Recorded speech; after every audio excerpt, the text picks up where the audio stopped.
winner of the New Jersey Press Association's Most Innovative Award. Welcome back to Greater Media Broadcast News. I'm Susie Shea, bringing you the top headlines in Central New Jersey. Here's what you need to know this week. Capping payouts, Monmouth Arts on the move, fighting over free speech, supercharger stations set up, and Fall Film Festival returns. A senator from Monmouth County is hoping to impose a cap on payouts given to retiring municipal employees for unused sick and vacation time. Senator Jennifer Beck said the need for limits is evident based on payouts in towns such as Red Bank, which recently forked over nearly $300,000 to 5 retiring police officers. Beck has co-sponsored legislation that would cap payouts of unused sick time at $15,000, while limiting the amount of unused vacation time employees carry forward to 1 year. For more on this story, see this week's edition of Greater Media Newspapers. And here's Mark Rossman with more headlines. The Borough Council in Freehold Borough will consider adopting an ordinance that could bring about a fundamental change in the organization of the town's police department. On September 15th, the council will hold a public hearing on an ordinance that would, if adopted, give the governing body the power to name a civilian police director to run the department. To this point, the police department in Freehold Borough has been under the direction of a police chief. A police director would be appointed by the governing body, but would not be a sworn officer, would not have the ability to carry a weapon, and would not have the authority to respond to police calls. If a police chief remained as part of the department, the chief would report to the police director.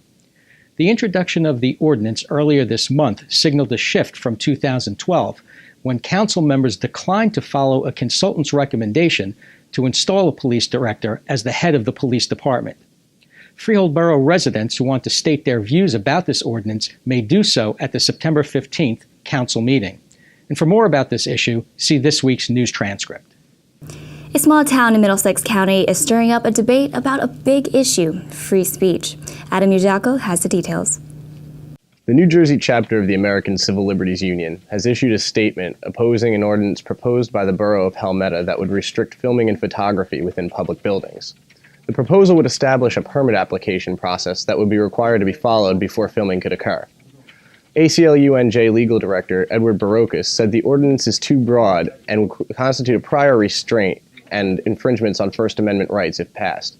However, Borough Attorney David Clark said the ordinance enables Helmetta to assert its legal right to regulate the reasonable time, place, and manner of photography and filming in public buildings. The Borough Council will vote on the measure at the September 24th council meeting. For more on this story, see our full article in the East Brunswick Sentinel. And here are the headlines you need to know. A section of Marine Park will now be dedicated to the first and only female mayor of Red Bank. The circle at the foot of Wharf Avenue will be designated as the Ambassador Catherine Elkis White Circle. White was the former U.S. ambassador to Denmark and served as Red Bank mayor for 5 years in the 1950s. Those who drive Tesla vehicles are now getting a charge out of the area outside the Menlo Park Mall. The purveyor of the luxury Model S recently opened its supercharger station there, which provides 24/7 free voltage for Tesla drivers. The Bayshore Regional Sewerage Authority will begin a $42 million project to restore buildings and machinery damaged during Superstorm Sandy. The wastewater treatment plant serves towns ranging from Union Beach to Homedale. The fall edition of the New Jersey Film Festival opens this week, featuring more than 25 film screenings. The festival runs on select dates from September 12th to October 16th on Rutgers University's New Brunswick campus. And speaking of Rutgers, here's Mike Pavlichko of Greater Media's WCTC with an update on the football team. After that, we have Tim Morris with more on local sports.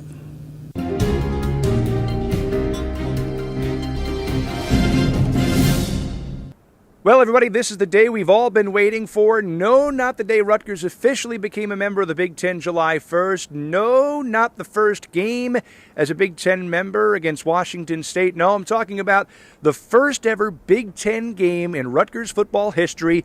It'll be against Penn State right here in this stadium, on this field behind me, on Saturday night. Little history lesson for you. Rutgers and Penn State have met a good number of times on the football field, 24 to be exact. Unfortunately, Penn State has won 22 of them, and 7 straight in the series. The last time Rutgers beat Penn State was 1988. And what's interesting about that, it was a year the Knights went 5-6 only. They played 3 nationally ranked teams. They lost to West Virginia late in the year, but in the opener, they beat number 15 Michigan State in East Lansing, and a few weeks later came back, went to Happy Valley, and beat the then 15th-ranked Nittany Lions 21-16. So it's been a long time since Rutgers and Penn State have played. It's been a long time since Rutgers has beaten them, but it'll be interesting here. It's the first time Penn State has been to Piscataway since 1955. Now, of course, I told you in this space a few weeks ago that I believed Rutgers would go 5-0 to start the season. That means they win here Saturday night.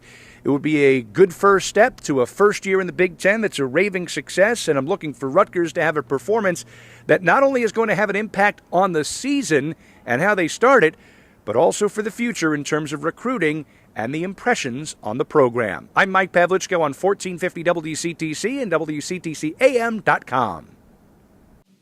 Brookdale Community College's women's soccer team, made up entirely of players from Monmouth and Middlesex counties, began the 2014 season as the nation's top-ranked Division III junior college squad.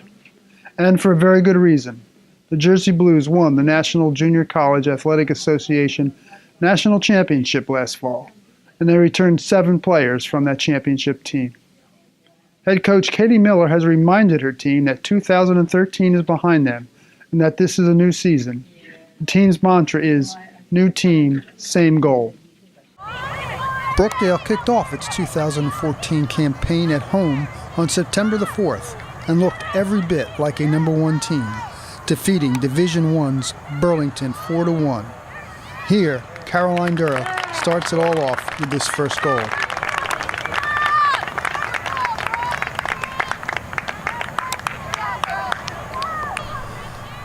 Hustle and teamwork produced this score by Raquel Rodriguez that lifted Brookdale to a quick 2-0 lead after less than 4 minutes of play.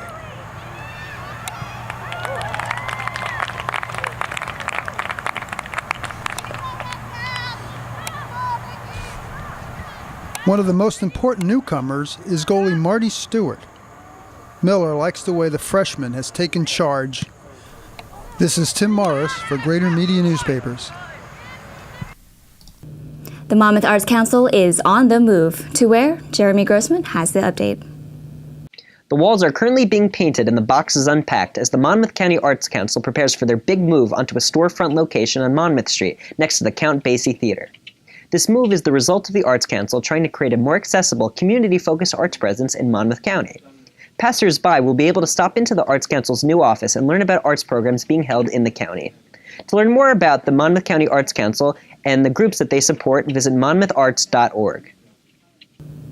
Sports fans in the state may be able to place bets on their favorite teams in casinos and racetracks, and within the next month. Here's Kenny Walter with Christie's new directive on sports betting. Within the next month, sports fans are likely going to be able to place bets on the Jets, Giants, and other teams at Monmouth Park as the state has legalized sports betting at casinos and racetracks. Dennis Drazen, consultant to the New Jersey Thoroughbred Horsemen's Association, which operates Monmouth Park, said he hopes to have a betting parlor in place at the Oceanport track in about 30 days. The move comes in response to the Attorney General's directive this week calling for sports betting to be allowed at state casinos and racetracks, despite a federal ban and opposition from the 4 major sports leagues and the NCAA. Drazen said he expects about $1 billion to bet yearly at Monmouth Park alone. For more information, please see gmnews.com. For more in-depth coverage and additional stories, see your Greater Media newspaper today. To keep up with the latest headlines, follow us on facebook.com/Greater Media Broadcast News or click the subscribe button above. I'm Susie Shia. Thanks for tuning in.